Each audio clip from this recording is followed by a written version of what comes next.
Namaste. Strange times we live in where people are asking questions like what is the difference between analytical love and devotional love? There is no such thing as analytical love. Where there is analytics, love cannot exist naturally. They just don't go hand in hand. They're very different qualities. But devotion is something that I'd like to talk about today. What does it mean? How do people show it to each other? Especially women. Females are known for showing devotion more often, more easily, and more happily than any other gender on this planet, actually. They're known for doing that. But also, today, in 2023, females are sort of scared to do that. Why is it? Devotion is a feminine quality. It's a largely feminine quality, and it is shown by females more often. But that does not mean that if you are a male or you are a member of LGBTQ community, you cannot show devotion. It's a feminine quality, and all of us have masculine and feminine within us. Since past few hundred years, females have started to feel that if they show their devotion to males especially,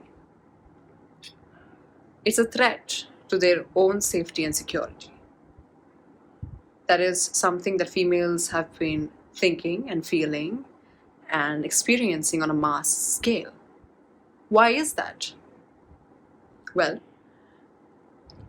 simple answer that for a couple of past centuries, females were not treated the way they should have been treated in society. They were mistreated, taken for granted, abused, tortured in a lot of ways, not just by males, but by society in general.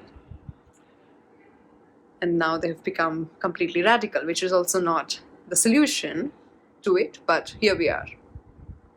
That is why females, I feel personally, they step back from showing devotion, which is so natural to them, to especially males, because they think males are their enemy, number one. It's an illusion which I can never understand. How a man can be your enemy, girls, I'll never understand. Anyways, but for a woman who is in touch with her feminine essence, who is in touch with the feminine essence of life in general, she knows that devotion is her greatest power. Or I should say, one of the greatest power, because she has many. And devotion is something which is as natural to her as eating food or breathing, or it is as natural to her as it is to a man to be able to provide and protect his family and his people. Devotion is her greatest gift. She knows that. And also, she knows that by enabling her greatest gift of devotion, she also enables herself to receive security, safety, and leadership from the masculine in her life. And by masculine, generally it's men, but I do not mean that only by men. I mean, she can enable that from society in general as well. So she enables so she comes on the receiving end. She accepts the gifts that the masculine has to provide to her. And then the masculine is devoted to her joy and her sense of well-being and her sense of security. So it goes both ways. But why is it that females fail to show devotion these days? In my experience, I feel that devotion also demands you to have the ability to discern. Devotion and the ability to discern, both these qualities go hand in hand in today's age. You can't have one without the other. If you show discernment without devotion, or if you show devotion without discernment, you're heading for a disaster in human relationships. As simple as that. You should be able to know and discern amongst men in your life, because men are the primary uh, holders of the energy of masculine. You should be able to discern between what kind of man you want and you would welcome in your life to lead you.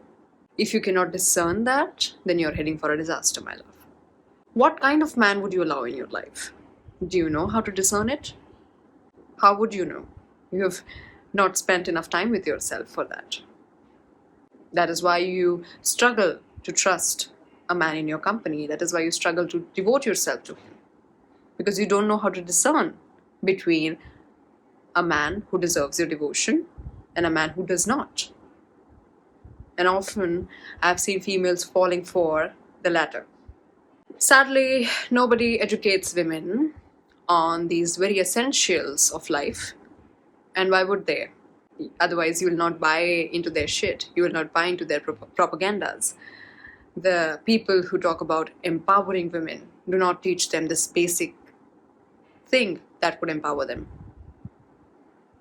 Because otherwise, their anti-men propagandas would not run very efficiently in the world, if you know what I mean. But that's topic for another day. Let's get back to devotion. Now, how would you know what kind of masculine would you naturally come to devote yourself to? How would you know that? You have to create that safety, that security, that leadership, commitment that you want from the masculine in your life first within yourself, first in your life. If you don't have a compass, if you don't have a foundation, if you don't have a standard to match number of males coming in your life, number of masculine energies coming in your life, if you have not cultivated that standard for yourself within yourself first, which you are familiar with, how will you judge the energy which is coming from the outside? If I'm able to explain it properly, this is what I mean.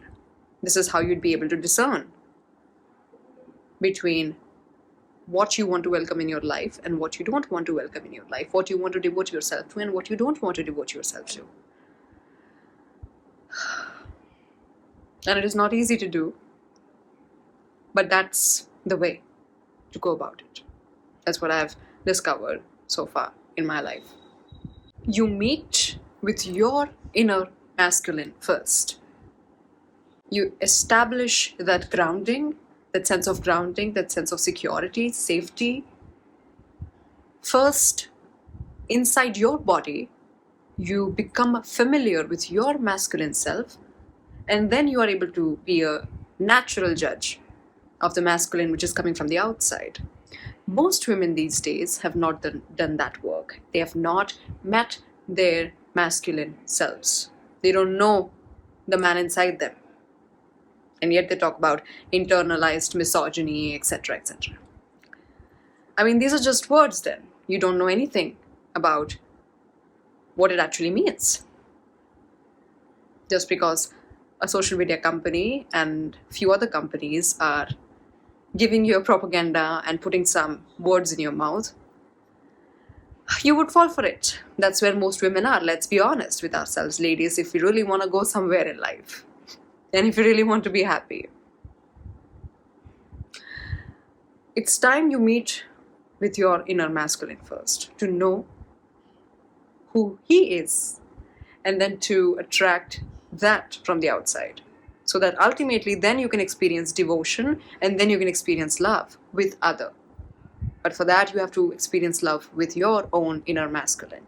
For some people, whatever I'm saying doesn't even make sense, and I understand that. Because of numerous reasons. Not everybody can understand everything otherwise. We all would have been geniuses and we all would have been great saints, but we are not. Neither am I. But I talk about what I have lived, what I've seen, and I want to share that. That's what I'm doing today. Now, many women might say that I have married or I am with the love of my life, but I still am not able to devote myself to him properly. Why is that? Well, most women, again, devote themselves to a man's potential instead of his current state of being. And that is why you're not able to naturally respect him. You're not able to come to respect him in life because you fell for his potential instead of his current state of being. Instead of what he is right now, you saw what he can be, and in that hope you married him, or you're in a relationship with him, which is all good. You should absolutely see the bigger picture and see somebody's potential, but also you should live in reality and you should see what is happening in real time. Is that man working towards exploring his potential, or is he not? Who is going to look at that? And if you don't look at that, you did choose to devote, but you forgot to discern. And that is why in the beginning of this video I told devotion and discernment goes hand in hand. This is why. Otherwise, you'll land up in this situation where you, no matter how much you try, you just cannot respect him. How will you? It's not natural to you because you fall for his potential. You didn't see what he is in this moment, in this particular time. And do you choose with your whole being to devote yourself to this man right now? These are all the conversations that you need to have with yourself, honestly, if you really want to know all this that I'm talking about. If you're not able to discern your choice in men, then most likely you're attracting from a place of trauma, from a place of history, from memory. You're not attracting from your current state of being. You're attracting from your memory, what you think a man should be. And that lands you in such situations where you just are not happy with the man you have in your life. Then you feel like, he was something else when I married him or when I started dating him, and now he's something else. Yes, I'm not saying that he's not responsible for not improving his life, but this video is about what you're doing, which is wrong. If you're not able to discern, then most likely the men you're attracting in your life are being attracted from a place of trauma, which you have. And then what you'll do is that when you are in a relationship with that man that you're attracted from the place of trauma in your life, unknowingly, mostly, you will wear an armor around your heart the entire time in the relationship, and you'll never be able to experience depth and intimacy with another person. Happens with most of us. It's time we ladies start to look at all this, what I'm talking about. Also, one more point I want to mention, that feminine devotion do not mean that you are the good girl and the sweet girl and the likable girl and you would never do something wrong and you would never get angry and you will always talk sweet, because that is what devotion means. No, this is the programmed version of what we think devotion is.